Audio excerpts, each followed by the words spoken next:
All right, this is the Marshall Jack Rack based off the JCM 800 series. Let me tell you all about this and how to install it and everything you want to know. When you get this, you get 4 Marshall logoed 1/4-inch jacks, just like on your guitar or bass cable. You're going to get 4 key rings with it. Let me show you what's inside of this thing. This is actually copper wire like you would have in a cable. You can see it's connected onto the jack through here. It's very similar to a jack, and it even has the plastic piece. Like, pretty cool. I wouldn't suggest playing with that. Just leave it attached.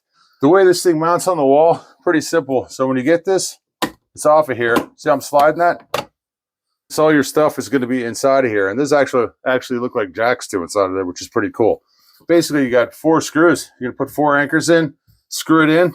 There's a screw hole right on the bottom, and they've given us a little black screw that goes in here. Mount it, set it on there. It locks into place. Put the screw in on the bottom here. Turn it up to 10, and you're good to go. The licensed by Marshall JCM 800 series Jack Rack. This thing's pretty cool.